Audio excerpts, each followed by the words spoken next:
What's up, YouTube? Georgia Silver Hunter back, and today we will be hunting a $500 box of Loomis wrapped rolls from probably I would call it our secondary Wells Fargo for picking up coins. Unlike our last hunt, we have very few new 2022 quarters shooting out here on the Enders, which is going to be nice because it's a very circulated box. Maybe we'll get lucky and find some silver. Our main goal, though, is to finish filling in this National Park quarter book. So with that said, let's jump into these quarters and hopefully find some goodies.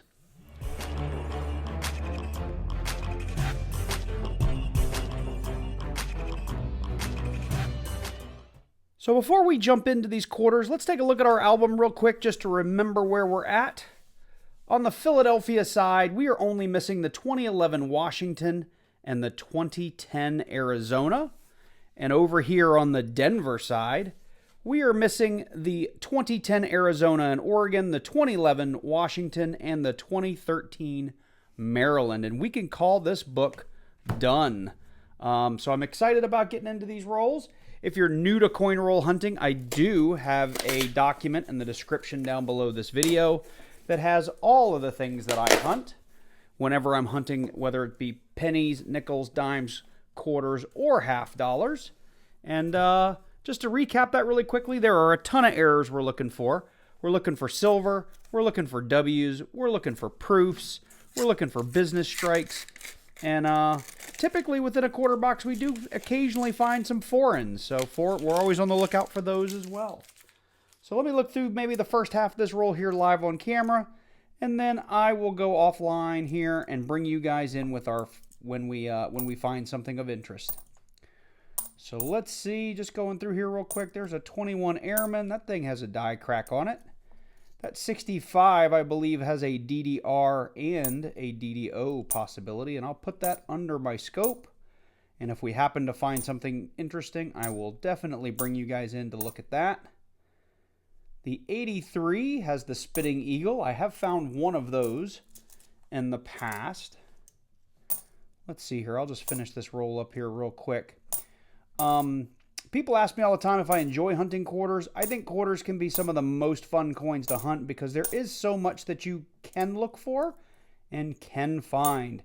That doesn't necessarily mean that every box is going to be a winner, but there is a ton of stuff.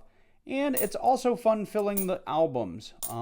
That America the Beautiful book that I got, I believe I have a link in the description down below for that. And I want to say on Amazon it was on sale. It goes for like $5 or $6, and it's a great little book. All right, well, with that said, we're going to go off camera. I'm going to hunt rolls, and hopefully I'll bring you in early and often.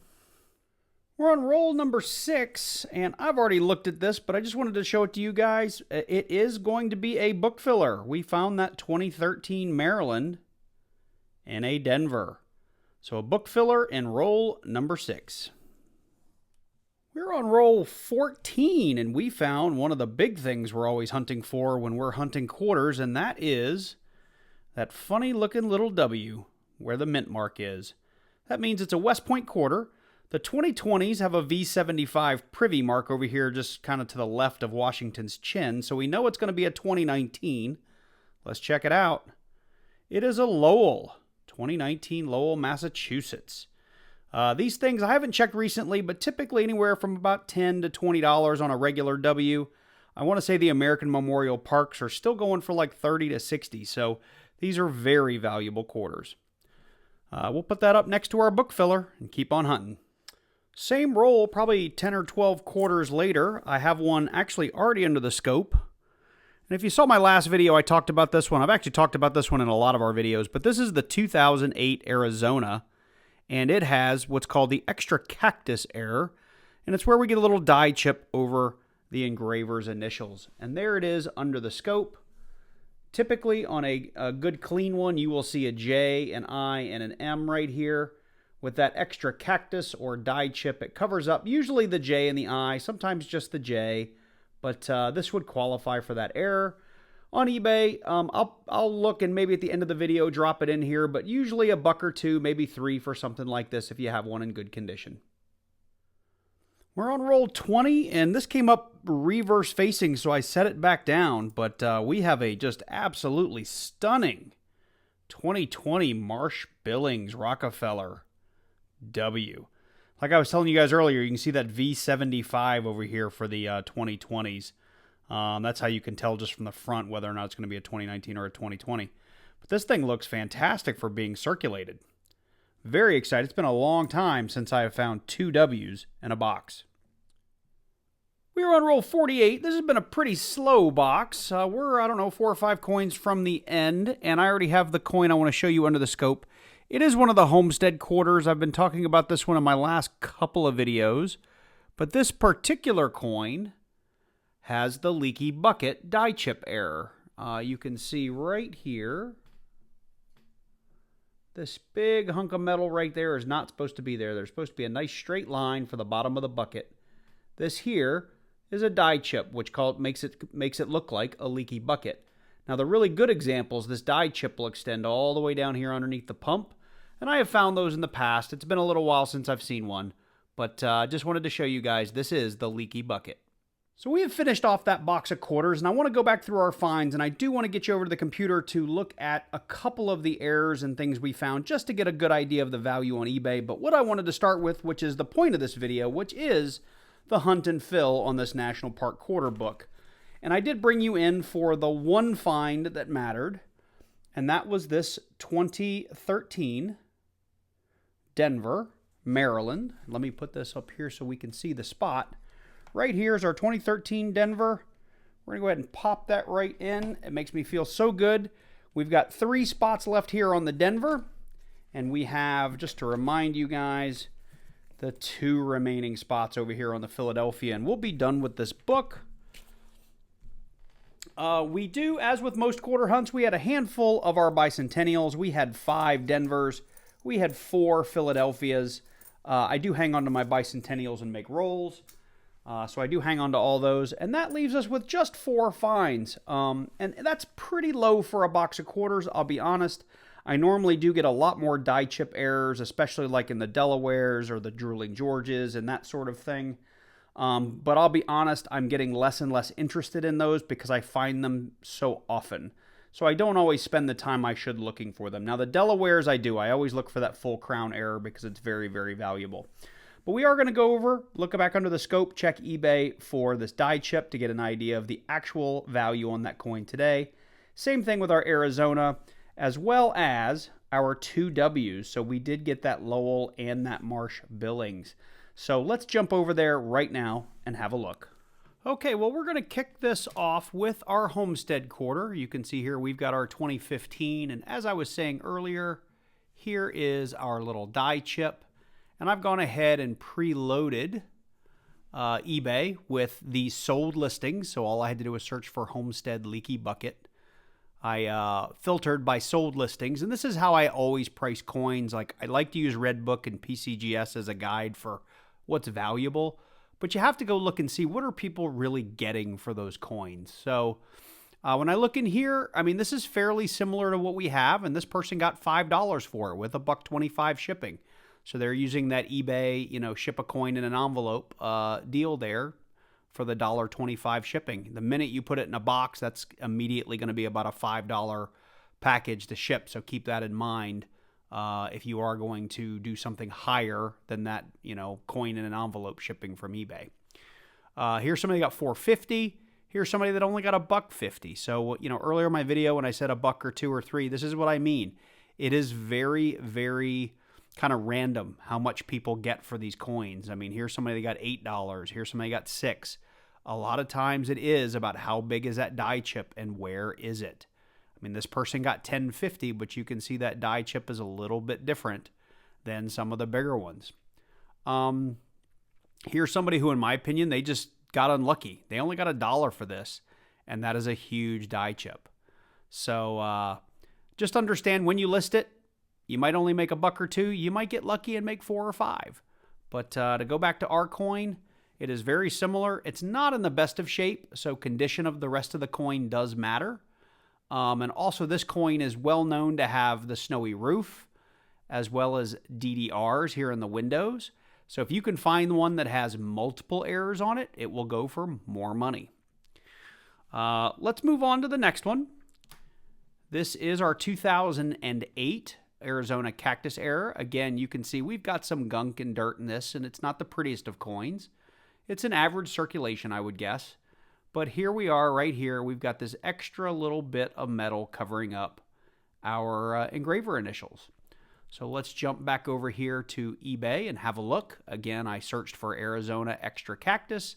We've sorted by sold listings, and you can see right here, very similar to what we have. Here's $3 with a little over $1 shipping. Here's $3.25 with free shipping. So that's like $1.25 compared, I'm sorry, $2.25. So this guy did a little bit better. But you'll see in general, this is getting between, $2 and $4. So, if you have a whole roll of these, you might want to consider selling the whole roll, or understand you're going to end up selling a whole lot of these things and really only making like $1 a coin, maybe $2 a coin.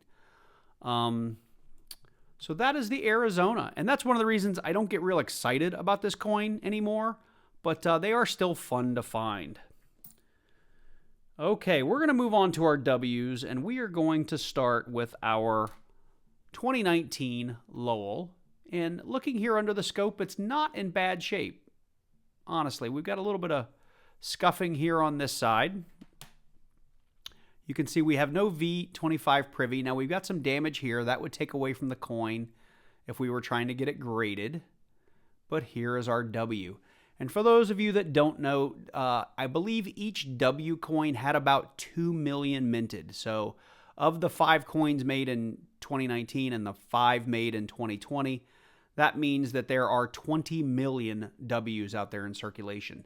When they first came out, it was not uncommon for people to find 5 or 10 or 20 of them in a box if they were all, 2019 coins or 2020 coins. Now people are lucky to get one in every 2 or 3 or 4 boxes.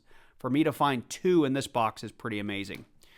So there is our Lowell. Let's jump back over here to eBay and check it out.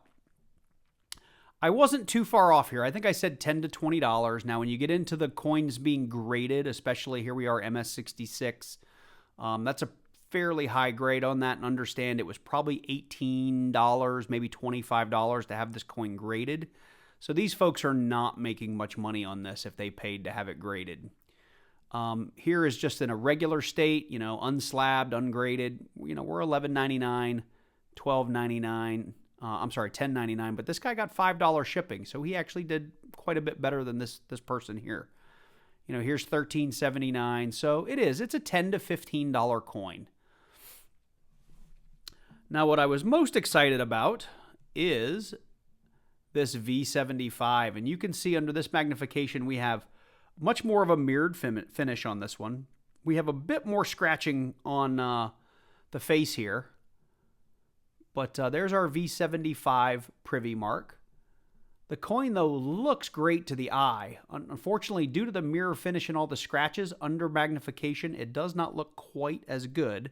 I'd be real interested to know how this would grade, though. And I'll show you why in just a second. So here we are on the reverse. It is our 2020. And it is, in fact, the Marsh Billings Rockefeller.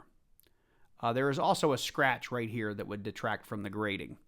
But the reason I say that is when we get over here to eBay, you can see this is a much more highly sought after W. We're at $20 here, $26. And here's a graded one at MS65 that they took a best offer, but we're listing it for $85. But raw, I think we're pretty safe to say, we're in the $15 to $25 range. And if I were to sell it today, that's what I would shoot for. I'd probably list it for about $20, maybe $22.95 to see what I could get. Here's a bunch of folks just getting $20 for it. Now, the reason I prefaced a lot of this with the grading conversation is I went ahead and pulled up on PCGS. Here is the Marsh Billings Rockefeller V75 W. And you can see we've got bag marks and some scratches and whatnot on here as well, but not near as much scratching as what you saw on my coin. And this is an MS67. Now, if we get into an MS66 Plus, PCGS is saying this is a 200, 275, maybe even as high as $1,000 coin. So grade does definitely matter. But I also want to point out that PCGS says that at MS66, this is a $200 coin. But what we're seeing on eBay is that this person got less than 85. Well, that was an MS65. So let's see here. It was a 115 coin. This person actually got less than 85. So keep that in mind. This is why I always look to eBay to see what are people actually paying for these coins. Something else I'll point out is the best way to go is if you can get all 5 coins from a specific year. That is a great way to do it. This person actually is doing 5 Marsh billings, but a lot of times if you sell a whole set, you'll get a pretty good premium as well. Anyway, the last thing I want to show you is if you are selling on eBay, don't get too excited about the prices that I'm calling out. Before you sell anything out there, you definitely want to check out Sale Calc. Go into the eBay Fee and Profit Center and plug in some numbers. So that Rockefeller, let's say I sold it for $19.99. I know I said 20 just a second ago, 20-something dollars. But $19.99, and I sold that, or I shipped that thing for $1 using eBay shipping. I got it for $0.25. Let's say the eBay shipping cost was actually only 75 cents. They do a full breakdown to show you where are your proceeds and where do your fees go. So I would have only netted $16.63 out of that sale because they actually take into account all of the fees and all of the processing junk charges that eBay has. So 79% margin is not a big deal, though, not that bad of a deal. But I wanted to point this out to show you guys that people are having to pay to sell on eBay. When you do the math, it works out to about 13 to 15% off the top. So keep that in mind if you are selling anything on eBay. And to walk this down to some of those other examples, if we were doing $3.25 with free shipping and it still cost you 75 cents to ship it, you're netting $1.18 on that coin. And that's why I say I don't get too excited about them anymore, because that's an awful lot of packaging, envelopes, tape, etc. to make $1 per coin. So keep that in mind if you are going to start selling these things individually on eBay. Well, with that, I know I made a pretty short video into a long one, but I wanted to take you guys through how to value some of these coins and what you could get for them on eBay. I am super excited about those 2 W quarters. Finding 2 in a box is fantastic. Anyway, I hope you guys enjoyed this video. I think we've reached the end of it. I don't have anything else I can say here. If you enjoyed this one, drop on down below and click on that like button and leave me a comment. Let me know how you're feeling, what you're doing. What are you collecting these days? What are you hunting? If you're new to the channel and you like this type of content, please consider clicking on that subscribe button and clicking on that little bell and selecting all so you get notified each and every time I drop a new video. With that said, you guys take care, and I hope to see you in the next one.